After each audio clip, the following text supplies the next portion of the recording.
السلام علیکم کلاس۔ کل کا ہمارا جو ٹاپک تھا وہ تھوڑا سا لمبا ہو گیا تھا، اس میں سے میں نے کچھ پوائنٹس چھوڑ دی تھی، وہ آج ہم پڑھ رہے ہیں۔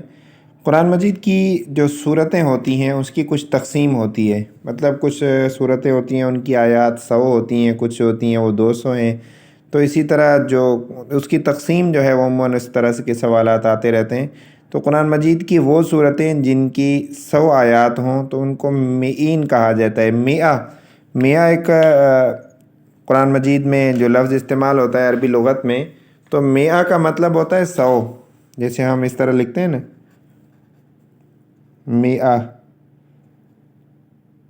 سوری اس طرح نہیں، اس طرح لکھا جائے گا۔ میاتن کا مطلب ہوتا ہے 100۔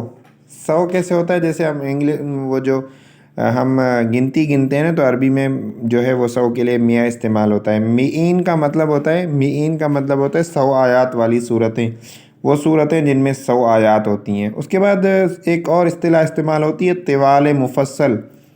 مفصل کا مطلب آپ کو پتہ ہوگا تفصیل، یہ تفصیل سے لیے گئے، جیسے ایمان مفصل اور ایمان مجمل میں نے آپ کو بتایا تھا، تو اس طرح ایمان مفصل۔ تو طوال مفصل، طوال کا مطلب ہوتا ہے طویل، مفصل کا مطلب ہوتا ہے تفصیل کے ساتھ۔ تو طوال مفصل قرآن مجید کی ان صورتوں کو کہا جاتا ہے جو سورۃ حجرات سے لے کر سورۃ بروج والسماء ذات البروج تک جو صورتیں ہیں ان کو طوال مفصل کہا جاتا ہے۔ چونکہ یہ زیادہ طویل ہوتی ہیں اس لیے ان کو طوال مفصل کہا جاتا ہے۔ اس کے بعد ہے اوسط مفصل، یعنی یہ طوال سے تھوڑی سی چھوٹی ہوتی ہیں۔ اوسط کا مطلب ہوتا ہے درمیانی، وسط عربی میں استعمال ہوتا ہے درمیانی چیز کے لیے۔ جیسے ایک اعلیٰ ہوتا ہے، ایک ادنیٰ ہوتا ہے، ایک اوسط ہوتا ہے۔ اعلیٰ کا مطلب ہے سب سے اوپر والا بڑا، اور ادنیٰ کا مطلب ہوتا ہے سب سے نیچے والا، اوسط کا مطلب ہوتا ہے درمیانہ۔ تو طوال کے بعد جو صورتیں آتی ہیں درمیانی صورتیں، ان کو اوسط مفصل کہا جاتا ہے، یعنی وہ تھوڑی تفصیل کے ساتھ تو ہیں لیکن طوال مفصل کے بدلے میں وہ تھوڑی سی کم ہے۔ تو وہ سورۃ طارق جو ہے 30ویں پارے میں، والسماء والطارق وما ادراک ما الطارق النجم الثاقب، تو یہ جو صورتیں ہیں یہاں سے لے کر لم یکن الذین سورۃ البینہ تک جو ہے ان کو اوسط مفصل کہا جاتا ہے۔ اس کے بعد قصار مفصل۔ قصار کا مطلب، قصر کا مطلب ہوتا ہے مختصر، تھوڑا۔ میں نے نماز قصر شاید آپ کو بتائی ہو یا اس آج کے ٹاپک میں آئے گی۔ جو مسافر نماز ادا کرتا ہے اس کو نماز قصر کہا جاتا ہے، چونکہ مسافر سفر میں ہوتا ہے، خاص شرائط کے بعد اس کی نماز عادی ہو جاتی ہے۔ اگر 4 رکعت کی فرض ہے تو وہ 2 رکعتیں ہو جاتی ہیں، تو اس کو قصر اس لیے کہا جاتا ہے کہ وہ مختصر ہو جاتی ہے، عادی ہو جاتی ہے۔ تو قصار کا مطلب بھی یہاں پر مختصر ہے، چونکہ قصار مفصل یعنی اس میں تفصیل تو ہے لیکن یہ طوال مفصل اوسط مفصل کے مقابلے میں تھوڑی سی کم ہے، یعنی تھوڑی سی عادی ہو جاتی ہیں، تو اس لیے ان کو قصار مفصل کہا جاتا ہے۔ یہ سورۃ الزلزال، یہ اذا زلزلت الارض زلزالها واخرجت الارض اثقالها وقال الانسان ما لها سے لے کر سورۃ الناس قل اعوذ برب الناس تک جو صورتیں ہیں ان کو قصار مفصل کہا جاتا ہے۔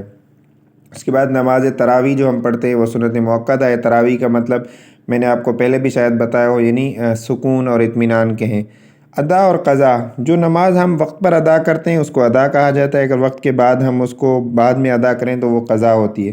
تو ادا اور قضا کا مطلب ہے وقت پر ادا کرنا اور بعد میں قضا ہوگی، یعنی جو نماز ہم وقت پر ادا کریں گے تو اس کو ہم ادا کہیں گے، اگر وقت کے بعد یعنی عصر کی نماز ہے میں نے ادا نہیں کی، وہ وقت نکل گیا، پھر میں نے مغرب عشاء کے بعد اس کو دوبارہ دہرا کر پڑھا تو وہ نماز قضا ہو جائے گی۔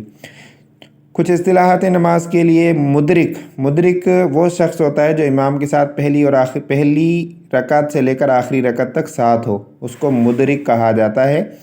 اور دوسرا ہے مسبوق اس شخص کو کہا جاتا ہے جو امام کے ساتھ 1 یا 2 رکعتوں میں شامل ہو، یعنی وہ مدرک تو نہ ہو، یعنی پہلی سے آخری رکعت تک امام کے ساتھ شامل نہ ہو لیکن بیچ میں دوسری تیسری رکعت میں شامل ہو، اس کو مسبوق کہا جاتا ہے۔ سجدہ تلاوت، ہم قرآن مجید تلاوت کرتے ہیں نا، آپ نے دیکھا ہوگا تلاوت میں کچھ ایسی آیت آتی ہیں اس کے بعد ہم سجدہ کرتے ہیں، اس کو سجدہ تلاوت کہا جاتا ہے۔ تو قرآن مجید میں ٹوٹل 14 سجدے ہیں، ان پر سجدہ کرنا لازم ہے، واجب ہے۔ مسافر ہے، یہ بات آ گئی جو میں آپ کو پیچھے بتا رہا تھا۔ مسافر سفر میں جو نماز پڑھتا ہے اسے نماز قصر کہتے ہیں۔ مسافر کی چند شرائط ہیں، یعنی اگر آپ سفر کے لیے نکلتے ہیں، آپ کا سفر کا ارادہ 3 یا 15 دن کی قیام کا ہو، آپ اپنے علاقے سے نکلتے ہیں 70 کلومیٹر جو ہے آج کل کے اندازے کے مطابق دور جب آپ نکلتے ہیں تو وہاں پر آپ نماز کو آدھا پڑھتے ہیں، یعنی نماز قصر ہو جاتی ہے، پوری نماز آپ ادا نہیں کرتے، اس کی شریعت سے آپ کو اجازت دی گئی ہے آپ آدھی نماز ادا کریں، کیونکہ سفر میں انسان کے پاس وقت بھی کم ہوتا ہے اور بہت ساری دشواریاں ہوتی ہیں، اس لیے شریعت کی طرف سے اس کو اجازت دی گئی ہے۔ تو اس کو نماز قصر کہا جاتا ہے۔ اس کے بعد تکبیرات، ہم قربانی کے دنوں میں نمازوں کے بعد کچھ تکبیریں کہتے ہیں، ان کو تکبیرات تشریق کہا جاتا ہے، جو فرض نمازوں کے بعد کہی جاتی ہیں۔ تشریق، ایام تشریق کون سے ہیں، یعنی کون سے دن ہیں جن میں تکبیر، ذی الحجہ کی 11ویں 12ویں اور 13ویں دن تکبیرات تشریق جو ہے وہ ٹوٹل 5 دن کہی جاتی ہیں۔ 9ویں ذی الحجہ کی جو 9ویں تاریخ ہوتی ہے اس کی نماز فجر سے لے کر 13ویں ذی الحجہ کی عصر نماز تک تکبیرات کہی جاتی ہیں، اور یہ زور سے کہنا ایک دفعہ فجر فرض کے بعد لازم ہوتا ہے۔ نماز جنازہ فرض کفایہ ہے، میں نے آپ کو پہلے بھی بتایا فرض کفایہ وہ نماز ہوتی ہے اگر کوئی پورے محلے سے ایک آدمی بھی وہ نماز ادا کرے گا تو وہ نماز سب کی طرف سے ادا ہو جائے گی۔ روزے کے لیے، روزہ جو ہم رکھتے ہیں نا رمضان میں، اس کے لیے عربی میں لفظ صوم استعمال ہوتا ہے، صوم، اس کی جمع ہے صیام، یعنی روزے کے لیے عربی میں کون سا لفظ استعمال ہوتا ہے، عموماً یہ پوچھا جاتا ہے چھوٹی چھوٹی ٹیسٹوں میں، تو اس کے لفظ صوم استعمال ہوتا ہے، اور اس کی جمع صیام، روزے کا لغوی معنی ہے رک جانا، ٹو اسٹاپ، ان چیزوں سے جن چیزوں سے منع کیا گیا، کھانے پینے اور دوسری چیزوں سے۔ ایک ضروری امپورٹنٹ بات جو ہے وہ زکوٰۃ کے بارے میں، زکوٰۃ جو ہے وہ مالی عبادت ہے۔ مالی عبادت کیسے ہے، یعنی زکوٰۃ میں ہم پیسہ خرچ کرتے ہیں، ہم اپنا مال خرچ کرتے ہیں، لوگوں کو دیتے ہیں، ہمارے اوپر جو شریعت میں ایک سال میں ایک دفعہ مقرر ہوتی ہے زکوٰۃ دینا، تو وہ ہم لوگوں کو زکوٰۃ دیتے ہیں، وہ مال کی قسم ہوتی ہے، یعنی پیسہ یا چیزیں ہم دیتے ہیں۔ نماز جو ہے وہ بدنی عبادت ہے، یعنی زکوٰۃ میں ہمارا مال خرچ ہوتا ہے، نماز میں ہمارا بدن خرچ ہوتا ہے، نماز پڑھنے سے ہمارا کبھی پیسہ خرچ نہیں ہوتا، صرف بدن خرچ ہوتا ہے۔ تو اسی طرح حج ایک ایسی عبادت ہے، مالی عبادت بھی ہے اور بدنی عبادت بھی ہے۔ مالی کس طرح ہے کہ ہم مال خرچ کرتے ہیں، ٹکٹ لیتے ہیں، وہاں پر جاتے ہیں، پیسہ خرچ کرتے ہیں۔ بدنی کس طرح عبادت ہے کہ وہاں پر بدن خرچ ہوتا ہے، تو اسی طرح روزہ جو ہے وہ بدنی عبادت ہے۔ اسی طرح مختلف ٹیسٹوں میں چھوٹی چھوٹی چیزیں پوچھ لی جاتی ہیں کہ مالی اور بدنی عبادت میں کیا فرق ہے، نماز میں کون سی عبادت ہے، تو یہ آپ کے ذہن میں ہونا چاہیے۔ صدقہ فطر جو رمضان کے مہینوں میں صاحب نصاب آدمی پر پورے رمضان کے روزے گزارنے کے بعد عید الفطر سے پہلے جو فطرانہ واجب ہوتا ہے اس کو صدقۃ الفطر کہا جاتا ہے۔ یہ کچھ ضروری چیزیں میری نظر سے اسی ٹاپک کے متعلق گزری تھی۔ ایک کتاب ہے روض الانف، یہ رفض الانف نہیں ہے، روض الانف ہے، سوری۔ تو روض الانف کتاب جو ہے یہ امام سہل کی ہے، یہ بہت مشہور کتاب ہے۔ دوسری ہے فتح الباری، فتح الباری جو ہے یہ ایک مشہور کتاب ہے حدیث کی، تو اس کے مصنف طبرانی ہے۔ مغازی، یہ بھی کتاب المغازی کے نام سے مشہور ہے، یہ محمد اسحاق کی تصنیف ہے۔ جو ہجرت کرتا ہے نا، جو شخص مہاجر، حضور صلی اللہ علیہ وسلم نے ہجرت کی تھی مدینے میں، مکہ سے مدینہ ہجرت کی تھی، اور جو لوگ ہجرت کرنے والے تھے ان کو مہاجر کہا جاتا ہے۔ تو آج کل ہمارے ہاں بھی کچھ لوگ ہندوستان سے ہجرت کر کے پاکستان آئے تھے تو ان کو ہم مہاجر کے لفظ یاد کرتے ہیں، یعنی ہجرت کرنے والے۔ اس کے مقابلے میں دوسرے وہ لوگ ہیں جو ان کی ہجرت کرنے والوں کی انہوں نے مدد کی تھی، تو ان کو انصار کہا جاتا ہے۔ انصار کا مطلب ہوتا ہے ہیلپر، یعنی چونکہ لوگ ہجرت کر کے مکے سے مدینہ آئے تھے تو ان لوگوں نے ان کی مدد کی تھی، تو اس لیے ان کا نام انصار پڑ گیا۔ یہ میری نظر میں ایک ٹیسٹ میں گزرا تھا، بنو قریظہ اور بنو قینقاع یہ کون تھے، تو یہ یہودیوں کے ایک قبیلے تھے، ان کے نام تھے بنو قریظہ اور بنو قینقاع، تو یہ بھی آپ کے ذہن میں ہونا چاہیے۔